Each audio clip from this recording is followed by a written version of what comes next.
notre belle démocratie sénégalaise, socle de notre nation.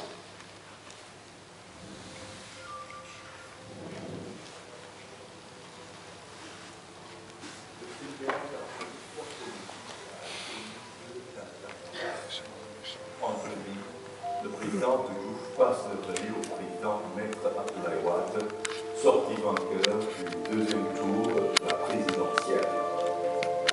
12 ans après, le président Macky Sall devient le 4e président à la faveur des résultats de sa coalition. Je serai le président de tous les Sénégalais.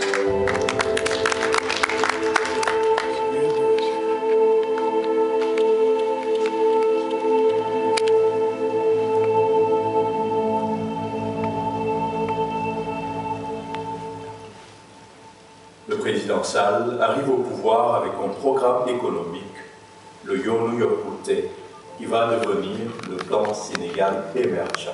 Un plan de développement économique pour faire face aux urgences nationales, la lutte contre les inégalités sociales et territoriales avec des programmes spéciaux, le PUDC, le PUMA, les bourses de sécurité familiale, la couverture maladie universelle.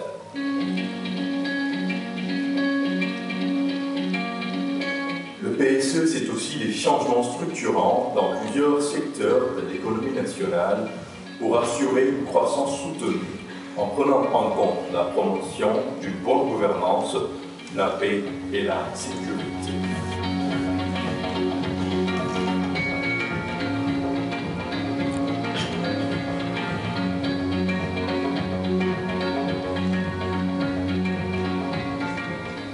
Les forces de défense et de sécurité, dans le cadre de cette stratégie de développement, ont bénéficié de multiples partenariats, des séries de formations et de nouveaux équipements.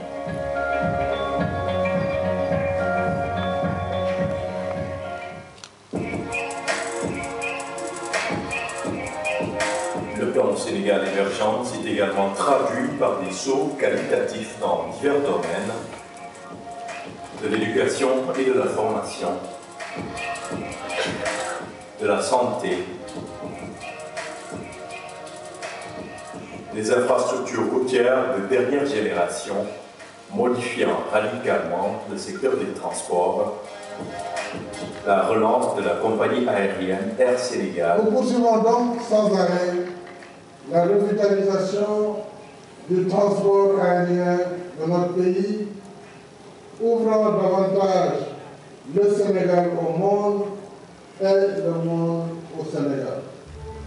Mais aussi en appui aux communautés religieuses, en réhabilitant les lieux de culte et en les dotant de centres d'accueil et de résidence. Avec l'exploitation du pétrole et du gaz, de nouvelles perspectives s'ouvrent pour le Sénégal sous Macky Sall. Le pétrole, le gaz va être un accélérateur. Peut-être que nous serons vers 2030. Dans le volet diplomatie, le Sénégal s'inscrit dans une logique de politique étrangère et d'une coopération diversifiée. Le président Macky Sall a mené des combats pour la souveraineté de l'Afrique sur la scène internationale, paix et sécurité, partenariat équilibré, souveraineté alimentaire et sanitaire, changement climatique et transition énergétique, évasion fiscale et taxation des multinationales sur leur lieu d'activité.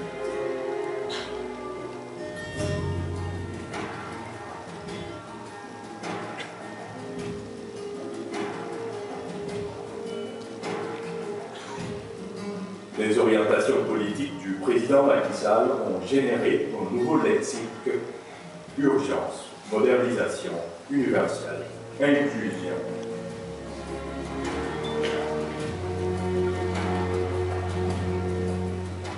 Autant de réalisations et de choix stratégiques avec des forces et faiblesses, mais surtout des acquis à préserver, d'où l'importance et la pertinence du symposium Les années Macky Sall.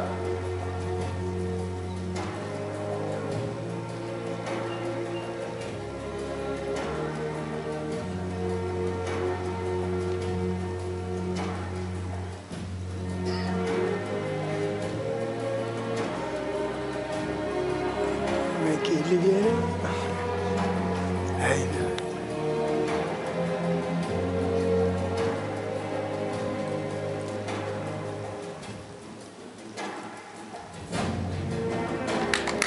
oh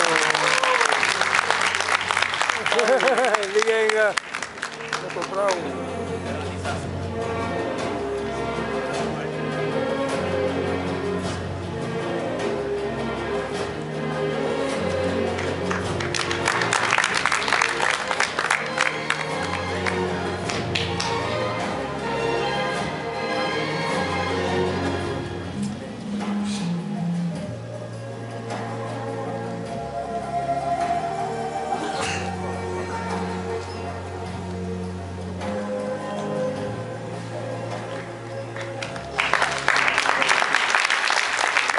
Merci à M.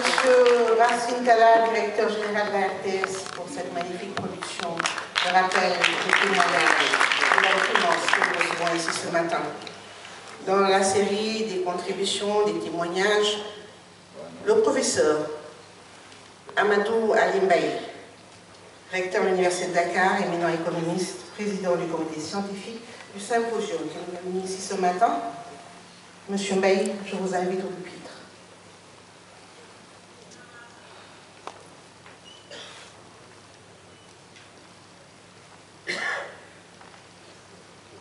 Monsieur Mbaye, puis du symposium des années Macky Sall, merci beaucoup.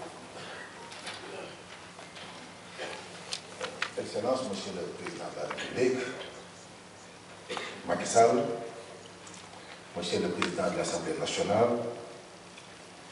Mesdames et Messieurs les membres du gouvernement, Excellence, Mesdames et Messieurs les membres du corps diplomatique accrédité au Sénégal, Mesdames et Messieurs les partenaires techniques et financiers du Sénégal, Monsieur le Président du comité d'organisation du symposium, M. El Hadj Kassé, Mesdames et Messieurs, en vos rangs, titres et grades. Je ne sais pas si le PowerPoint que j'ai préparé fonctionne. Sinon, je peux... La régie, c'est pas...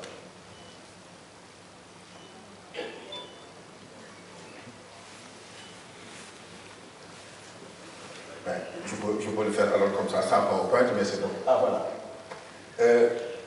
Je voudrais tout d'abord remercier et féliciter les organisateurs du symposium de m'avoir associé à cet exercice hautement républicain.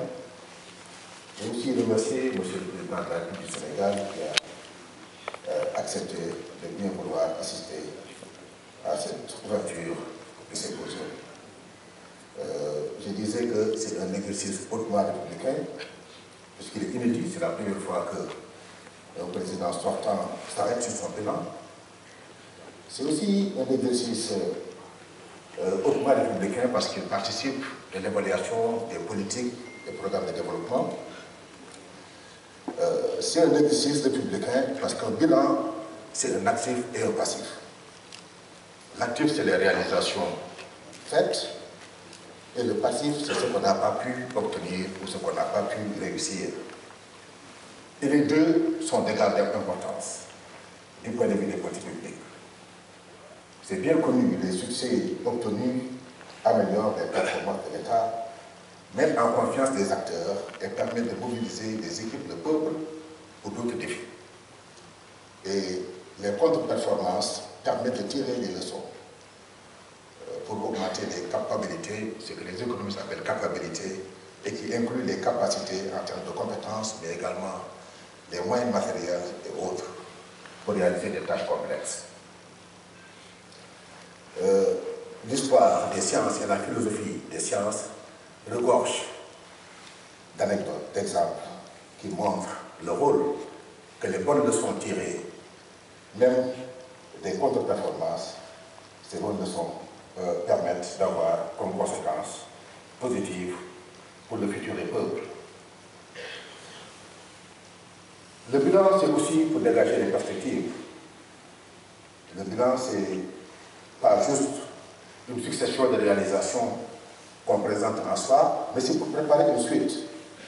C'est un état des lieux devant servir de fondation pour de nouvelles constructions et la consolidation des chantiers déjà existants. Je crois que le moment choisi pour présenter ce bilan est plus qu'opportun. On est en pleine transition de pouvoir. On est en veille d'élection présidentielle et c'est souvent le moment de déchaînement de passion et de déferlement de promesses, souvent plus utopiques les unes que les autres. Mais un lendemain d'élection ramène à la réalité la gestion de l'État, avec ses contraintes devant l'immensité des besoins, face au niveau relativement très limité des ressources. Les frustrations et la solitude du dirigeant devant l'ingratitude de la fonction et la délicatesse des décisions à prendre. Un économiste très bien connu qu'on appelle Wilfredo Pareto parle d'optimum social. L'optimum social signifie quoi? Signifie qu'il est impossible pour un dirigeant de prendre une décision quelle qu'elle soit sans léser certains et sans avantager les autres. Même le statu quo, l'absence de décision, l'inaction conduit à favoriser les gens et à léser d'autres personnes. La difficulté de la décision politique, c'est que ceux qui sont lésés s'organisent et crient. Ceux qui sont avantagés le désirent. Et ça, c'est extrêmement difficile. Et c'est très important, en veille d'élection, qu'on s'arrête sur nos bilan pour préparer le futur dirigeant qui sera mis à la tête du pays et à ses charges et à ses défis. L'objectif de ce symposium, c'est de présenter l'état des lieux du Sénégal tel qu'il résulte de la gouvernance du président Sall, de jeter les bases de la consolidation des acquis obtenus dans la gestion publique depuis l'indépendance et en particulier sous la gouvernance Sall, d'identifier les bonnes pratiques à pérenniser et à mettre à l'échelle et de passer en revue quelques défis